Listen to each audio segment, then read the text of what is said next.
Hey everybody, welcome back to the channel. I'm Dane, your host. I hope that you're doing great wherever you may find yourselves, and blessings to all of you wonderful people out there. And welcome to another episode of It's Epic, where I rank my favorite epic tracks from my favorite band or artist. And I have 15 tracks for you today. Today's particular band is Rush. And let's go ahead and get started. I have one parameter, and that is, for the longest time for me, an epic track had to be 8 or more minutes. I guess about a year and a half ago, way before I started this series, which is very recent, I decided that I think a 7-minute song can count as an epic track. So let's get started. Number 15 is Clockwork Angels, the title track from their last studio album. It comes in at 7 minutes. Dare I say it clocks in, get it, at 7 minutes and 31 seconds. This is not a great song, but I think it is a very good song. At first, I thought it was just kind of meh, but after about 3 or 4 lessons, I really understood what the band was trying to accomplish. I'm not sure why. I can't quite put my finger on it, but there's something about this song that makes me think of Pink Floyd's Astronomy Domine. Is it the bridge? Is it the slow build up? At first it doesn't seem like it's going anywhere, and it kind of trundles through, but that's the really the gem of it. It's just the guys having fun, the guys showing a different side of them. It's not overtly heavy, but it's not a ballad or soft. It's just kind of a mid-level tempo kind of thing. There's some nice what makes the song is really the percussion that's going on between the interplay between Geddy and Neil, but what Alex does here is quite good as well. So yeah, gotta give you 15 as Clockwork Angels. Have to include that. I think it deserves to be in this list. Next is from the debut, and that is Here Again. Love this song from the moment I heard it. Clocking in at 7 minutes and 30 seconds long. It is the 4th track, and along with Finding My Way, What You're Doing, In the Mood, and Working Man, these are the best songs on the album. It's just a wonderful bluesy, slow bluesy, epic song, and it's in a similar vein, not exactly like Clockwork Angels, but it just takes its time to make its point, and that's kind of the beauty of these two songs, if that makes sense. And Alex's solo, I guess like 2/3 in or halfway into the song, is just an amazing example of that Cream and Yardbirds and Clapton and Beck type of slow bluesy goodness, if you will. Other blues artists come to mind. This is what I want from a blues track. Just great, amazing skill from Alex here. Yes, Geddy's going on record saying the album is derivative, but I love this album. It's one of my favorite. It's not perfect by any stretch of the imagination, but I love this song. I love this album, and I think it has a definite place in my heart and in the rock and roll oeuvre or ages of great bluesy songs and great bluesy albums. The Bad Company, as someone once said, album of the band Rush. So Here Again is just great. Geddy's vocal delivery, taking his time. Everyone's taking their time here. All 3 members, Rutsy, Geddy, and Alex. And it's just a slow delight, for lack of a better phrase. So there we go. Here Again, number 14. Number 13, Natural Science. It's can never remember the parts. There are 3 sections, I think, or go ahead and pull this out if you don't mind. Great album as well. Let's see. I know one of them's Hyperspace. Let's see. Yeah, Tide Pools is first, then Hyperspace, and then Section 3, Permanent Wave. So you have kind of like a mini title track within the song itself. One of the things that's, I don't want to say it's disappointing, but there's when Alex gets, I think it's in the 3rd section, it seems like he's going to launch into this very long, kick-ass solo, but it's so brief, but it's so heavy. It's just dynamite. In a similar vein, there's a song on the Queensryche album, Rage for Order, where you think Scott Rockenfield's going to go into a little bit of a fill that's a lot longer or solo, and it's just so brief. It's like, oh man, why didn't you go somewhere with that? So, but what a great song. dealing with microcosms and how they reflect the larger macrocosm that is the planet. There are other things going here, causes and effects. Getty sings about quantum leap forward in time and space. When Getty sings computerized clinic for superior cynics who dance to a synthetic band in their own image, the world is fashioned. This was when it starts to get kind of heavy, and then Alex takes off. It's just amazing.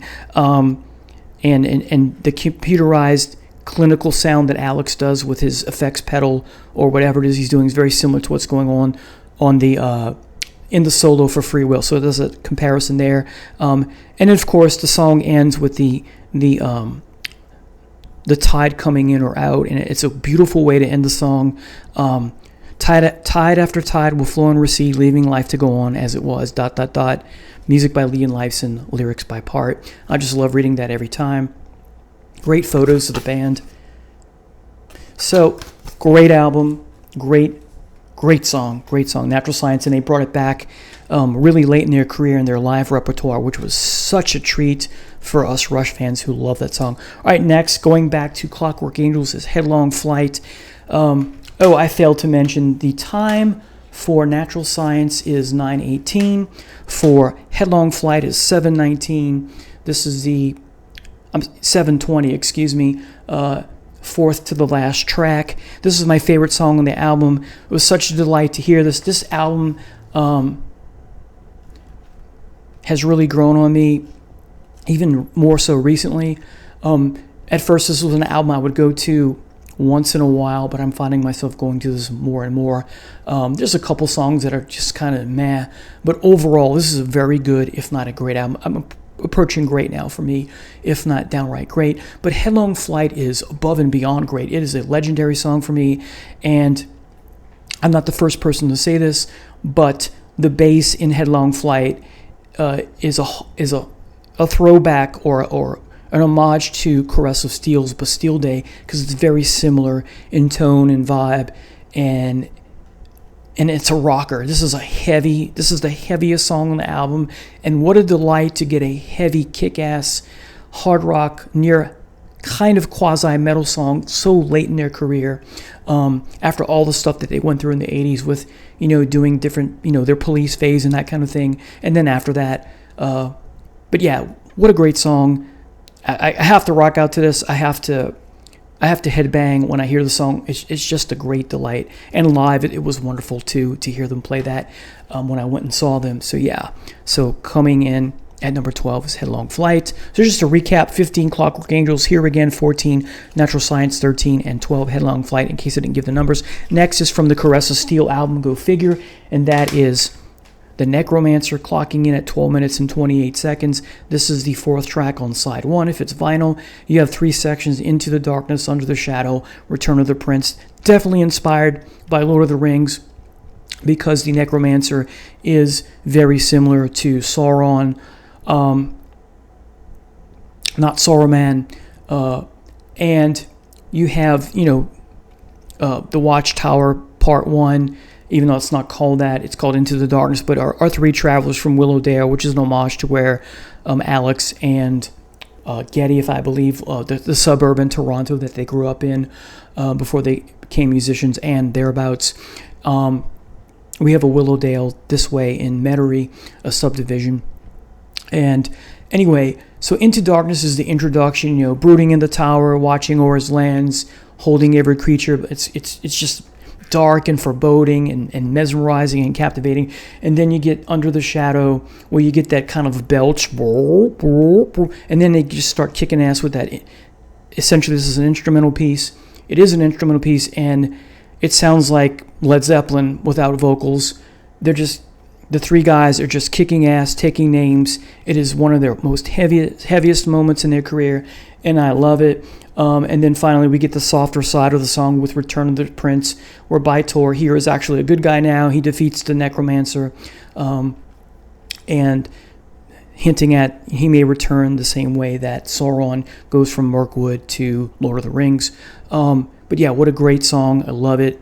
So the Necromancer, 12 minutes and 29 seconds. Great, great, great song. Next, coming in at number 10 is Cygnus X1 Book 2 Hemispheres, clocking in at 1804. And it's divided into 7 or 8 sections. And I have to talk about the sections or look at them in order to discuss. So as you know, you get the prelude. Then you get Apollo, bringer of wisdom, Dionysus, bringer of love, Armageddon, the battle of heart and mind, perhaps the heaviest section. Then you get Cygnus, bringer of balance, and then the sphere, a kind of dream. Now, not so quickly, I was hoping when I first heard this, and even sometimes now, that would pick up right where it left off from the Farewell to Kings album with Cygnus X1 Part 1. And, at the end of that song, you have the acoustic guitar, ba-da-da-da, da-da-da-da, dun, dun, and it repeats, and then you hear the heartbeat at the same time. And of course, in the liner notes, I have my copy of the album up here with some photos from the album. Can't point there we go there. And it says to be continued in the liner notes at the very end of the song. Again, written by lyrics by part, written by Lee and Lifeson. But I warmed up to this quite early. Keep in mind, I'm in high school. I'm 16 or 15 actually. And when I first got this from Sound Warehouse, it doesn't exist anymore. But no, the prelude is great. I'm a big lover of Greek mythology. And the theme here is wonderful lyrically that meshes so well with the music about you have to have that balance between the heart and the mind, wisdom and love, emotion and logic, if you will. And you can't have one by itself because then you're going to suffer in some strange way. In some way, beg your pardon. And then you have, again, part 4 is the battle of the heart and mind, the universe divided as the heart and mind collided, etc. And you get that wonderful little guitar run from Alex. Do do do do do do do. I'm not doing it right. So anyway, and then you finally get a connection to part 1 with part 5, Cygnus, bringer of balance, where the character in his spaceship, the Rocinante, flies through he's coming out of the black hole, if you will, hence the name of the songs, and he meets Apollo, Dionysus, and they look at him like he's crazy, or one of them does, and he becomes the god of balance so that people can understand that you need both wisdom and love in your life, or emotion and logic, if you will. And you've got, Getty singing amazingly with, let's see, where is it? That's not it. Let's see. I have memory and awareness, but I have no shape or form. As a disembodied spirit, I am dead and yet unborn. And we go from there, and then he sees the battle of the two gods fighting, thunderbolts across the sky, etc. And at one point, you hear the motif from the first song, ba-da-dun dun da-da-dun dun dun dun dun. And I get chills just thinking of that. It's wonderful.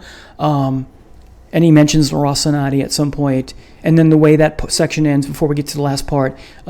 We will call you Cygnus, the god of balance. You shall be is delivered amazingly. And then we get the sphere of kind of dream, which is so poetic. We can walk our road together, for goals are all the same. We can run alone and free if we pursue a different aim. And this is really beautiful from Pert. Let the truth of love be lighted. Let the love of truth shine clear. Sensibility, armed with sense and liberty, with the heart and mind united in a single perfect sphere. And you have that kind of little flourish of music that ends that. And Getty sings this beautifully. This could be a separate song, very brief in its own right, but it is part of the main song. And what a great song. Okay. Number 9, back to the debut. You know what I'm about to talk about, and that, of course, is Working Man. Extremely derivative. Like here we go again. Zeppelin, Cream, Yardbirds come to mind. Yardbirds with Jimmy Page, of course, and it's a Working Man song. The whole Cleveland story, with the woman who played it in Cleveland. I can't remember her name sometimes. Donna Helper. There we go. In the documentary. And thank goodness she helped, with other help, and 7 minutes and 10 seconds it is. And you have this wonderful, blistering, Zeppelin-esque, Yardbird-esque, Cream, Clapton-like solo from Alex, but he makes it his own. And it's just one of the heaviest things in rock history.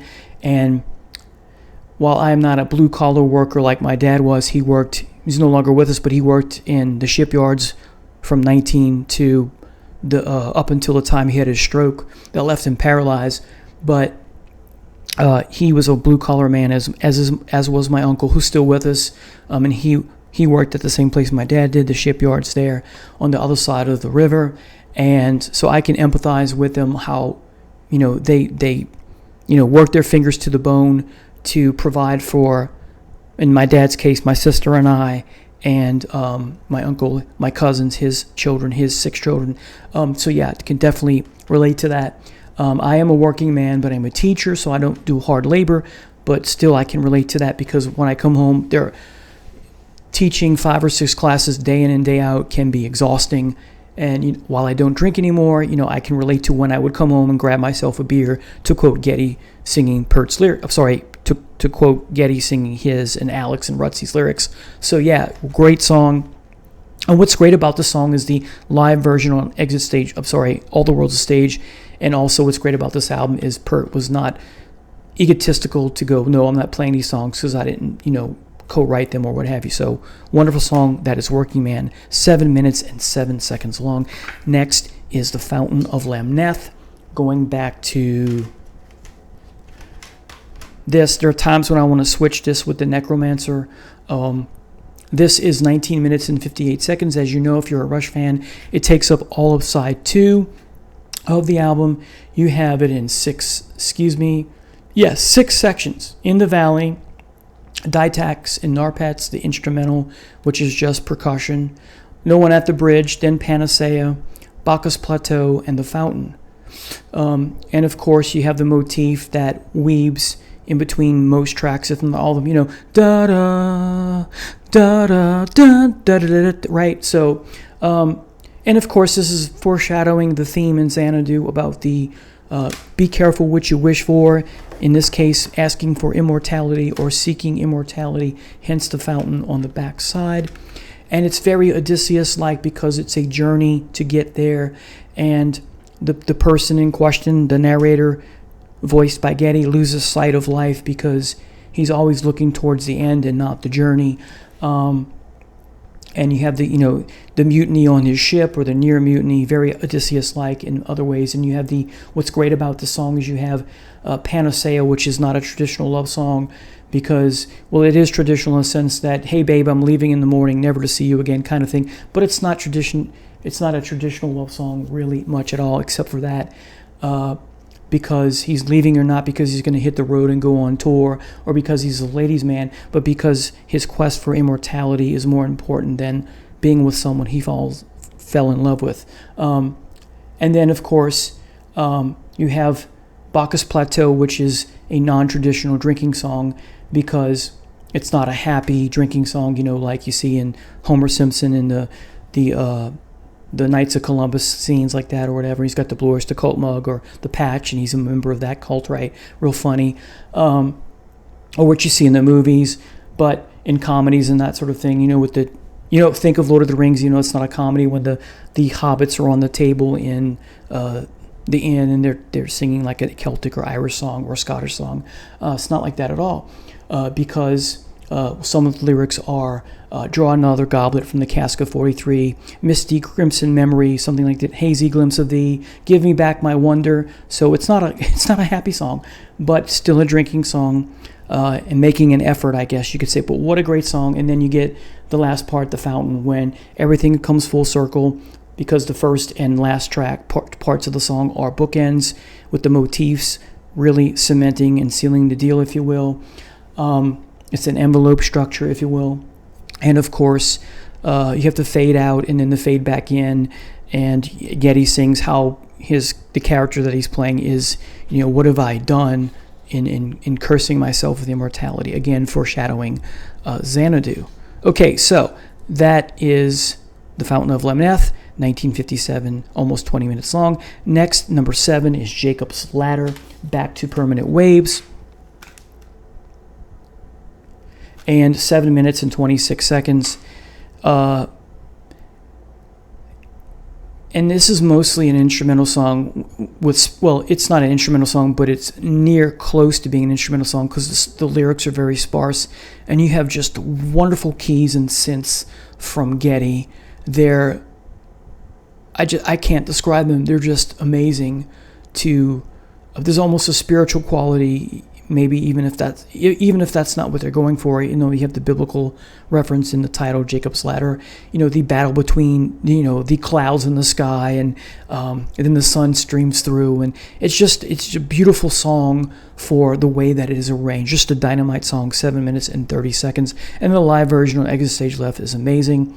Now, moving along to the next album that follows that one, have to talk about The Camera Eye, Rush's version of A Tale of Two Cities, not the French Revolution, of course, but comparing and contrasting New York City with London, New York first, then London, and you have some amazing riffs and guitar parts from Alex, and the synths that Geddy's laying down on his, or whatever, wherever he's doing with his Taurus pedals is just... and it just meshes so well with the drums. The drums here are amazing. What the guys are doing here is just pure bliss for me. It's a great song, 11 minutes, perfectly 11 minutes. And of course, it ends wonderfully with the chiming of Big Ben, and that segs into so nicely the chimes coming from Neil's kit to introduce Witch Hunt.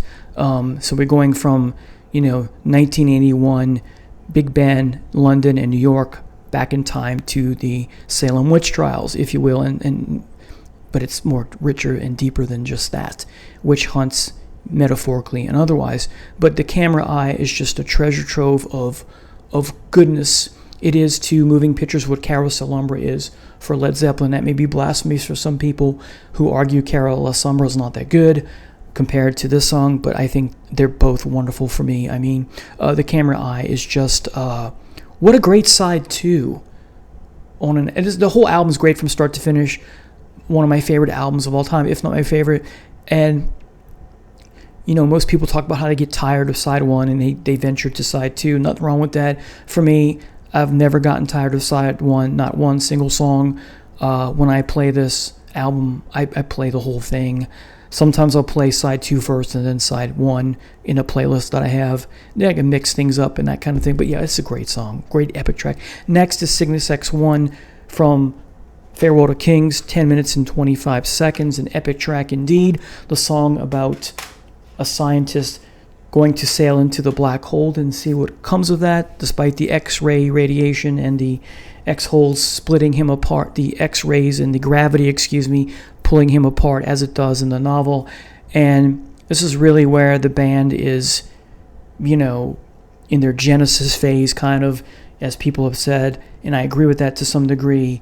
They were listening to Genesis when in this period and for the next album and before this album, so we're told, recording in Wales for this and the next album. A great decision to do that. And there's just, the way that, well, first of all, you have the creepy, haunting spacescape sounds or soundscape sounds. I think Hugh Syme did that. And then you have the creepy creepy lyrics, the narration. I think it's from Neil.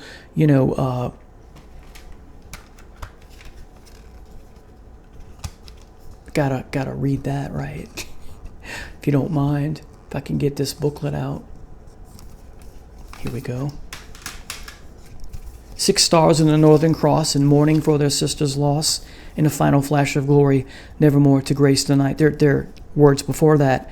And then you hear the rocket ship take off, the Rocinante, and then down, and it real low in the mix, and it starts to build and build and build, and the whole song builds until later on it, but I'll get to that. Book 1, The Voyage, and the prologue. So you have 3 sections to the song. They're not named, but it does say to be continued, as I said, at the end. And in part 2, Geddy as the narrator, questioning, is there something more? Will I be destroyed, atomized at the core, or through the astral door to soar, to soar, to soar? And then you get the heavy section, part 2. I said, of course, east of Lyra and all that, the constellations there. The way that, before the song really gets going, even before the that, and the other motif is, as I mentioned earlier with the other song, is and you have that wind. That's creepy as all. You know what? And it's great though. It's mesmerizing. It's haunting. This is a wonderful, captivating compelling tune for the lyrics, the story, and definitely the music. It's very jazzy in its own right, jazz fusion more than rock here. It's wonderful. I can't say that enough. But if we go back to the prologue before we get to the three sections again, or just if going back to the prologue, excuse me, when you have the opening note is before you get to, as I said, the you get the these little chimes things going, and these little all sort sounds that Neil's got, wood blocks or whatever. But I'm not sure what the instruments are, but it's just so haunting and creeping and chilling, and of course compelling. So part one, Getty questioning, will he survive or be destroyed, as the research says that he will die. And then two is the course that he sets, and the reference to the Odyssey with the X-ray is her siren song. My ship cannot resist her long, nearer to my deadly goal. Boom, boom, boom, boom. Right, that cliched thing you get in the movies. Kind of, it's similar to that. And then this is the heavy metal part three, with spinning, whirling, still descending like a spiral sea, and then he wails unending. Da-da-da-da-da-da-da-da-da-da. Right, it's great. And then when he belts out, every nerve is torn apart, and he stretches the word apart, and then you get the da-da-da-da, da-da-da-da, see, goosebumps, and then the heartbeat, and then it comes to an end. It's a great, great song. I love it. All right. 10:25, long track. Next is By-Tor and the Snow Dog. I love the live version, but I'm going with the 8-minute 37 mark track listing from this album. Great album from start to finish. I've warmed up to Rivendell in the last, 25 years ago. I hated it in high school when I first heard it. I thought it was boring, but I totally get it now. That doesn't always happen, of course, excuse me. But yeah, you have essentially, Pert's first epic track, because he's not in the band on the first album, as you know. And it's so wonderful, cliched as it is, story-wise, battle between good and evil. Here, By-Tor is the wicked wolf dog, if you will, and the snow dog is the good. It's the battle between bass and electric guitar. By-Tor is, well, if you look at the pictures of the three members of the band, By-Tor is Getty, a.k.a. bass, and Snow Dog Alex, a.k.a. electric guitar. And a cool battle between the two guys. And that, just a quick anecdote, I remember so many times putting this on my turntable in high school, and me trying to imitate whatever Getty's doing with his bass, that growl where he loosens the upper bass string and has all these effects hooked up to it. And so I'm in my room going, ow, ow, and my sister, my sister comes in, what the hell's wrong with you? And I explained to her, I'm trying to imitate, she goes, well, you're still a weirdo, or something like that. Maybe so. But anyway, I love this song. And what's amazing here is the guitar solo. One of the things that's amazing is the guitar solo from Alex. This is one of the most amazing slow hand bluesy type guitar solos I've ever heard in my life. He out Clapton's Clapton here. Wonderful tune. I know it's blasphemous, but yes, he out Clapton's Clapton here. I've always thought Alex is a better guitar. Anyway. All right. Going back to Farewell to Kings. Xanadu. Oops, wrong album. I beg your pardon.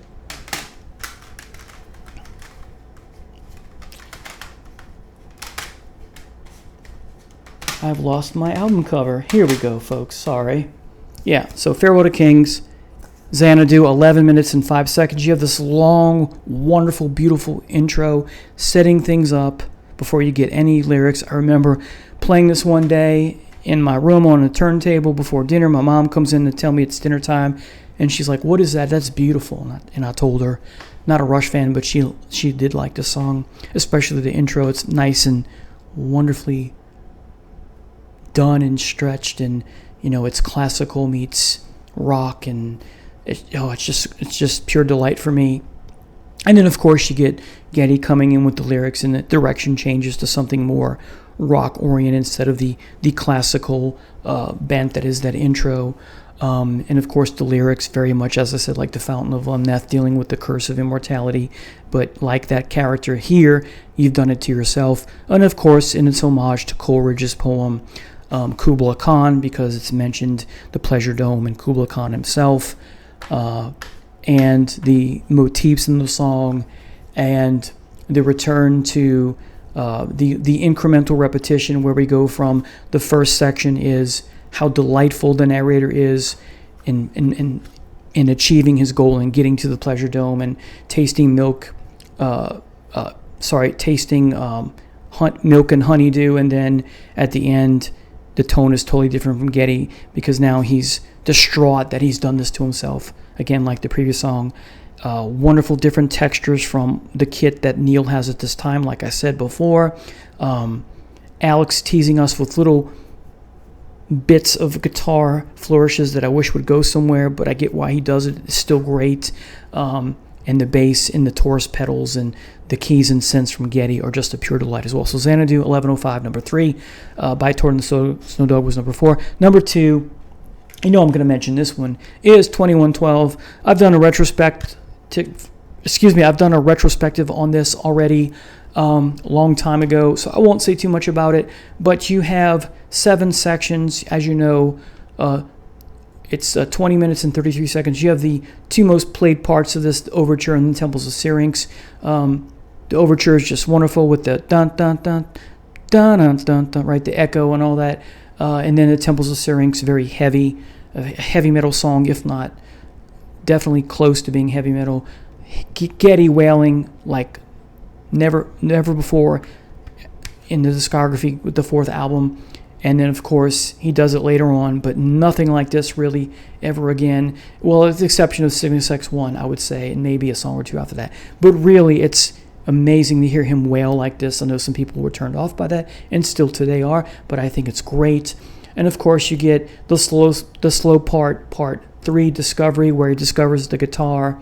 Instead of a light box and Ayn Rand's Anthem, it's a guitar, an acoustic guitar. And then Presentation is heavy because of how Geddy changes back and forth between the soft-spoken vocals of our protagonist and the heavy, angry, and angst-ridden priest of the temple saying, no, you can't have this, it's verboten, it's forbidden, and the wonderful, blistering, heavy metal guitar solo in part 4, Presentation. And then it gets soft again with Oracle the Dream and Soliloquy, and then up-tempo with Grand Finale and, interpreted different ways by Geddy and Neil, one arguing that they're being rescued and another one arguing, I forget which, that it's out of the frying pan and into the fire. But either way, you have all planets of the Solar Federation. We've assumed control. We have assumed control, and then get that feedback, and then the song's done. And that gives me goosebumps every time. And to me, I think it's out of the frying pan and into the fire. Anyway, so that's number 2. Finally, you know what number 1 is if you've been watching this channel. El La Via Strangiato, the live version on Exit Stage Left. It's in 12 parts or so. I did a video where I talked about this alongside of the song Firth of Fifth, talking about those 2 songs. And the best guitar solo for me at the 3:01 mark, and I've mentioned this so many times, but it's worth mentioning again in case you're not familiar with my channel, or you want to hear it again, or you've not heard it, as I said. But yeah, this guitar solo is like Alex is pouring his entire being, his heart, his soul, his mind, his sinews and his muscles and his bone marrow into this, minute and change solo.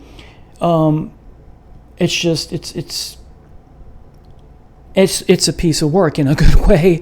And then the whole song is great. It's jazz and jazz fusion. You've got the drums from, I'm not doing it right, from Pert to, sorry, it's more cymbals, that cliche type of drumming, but it's great, that kind of Buddy Rich feel to it. When the synths come in, it meshes so well with the guitar, bass, and drums, or the guitar and bass. The guitar and drums. This is just a quintessential must-have jazz fusion or jazz fusion / rock song if you're a prog rock fan. I think this song for me never gets old. If you think George Harrison if you think Eric Clapton makes his guitar weep in the Beatles song While My Guitar Gently Weeps, no one holds a candle to this song. This is even better. The weepiness of the guitar is just, and then the solo later, the second solo, not as good, but still wonderful and excellent. But this is the nonpareil solo for me from Alex. I love all of his work, or 99.9% of it, even the stuff in the 80s. Not so much the songs overall, but the guitar bits, definitely. But yeah, this is the best solo and my favorite song of the band. So there you have it. Number 1, La Via Strangiero, my favorite epic track from the band. 9 minutes and 37 seconds, the live version. Exit Stage Left, and the version on Live in YYZ is a very close second to this. Thank you so much for watching. I'll see you next time. Bye now.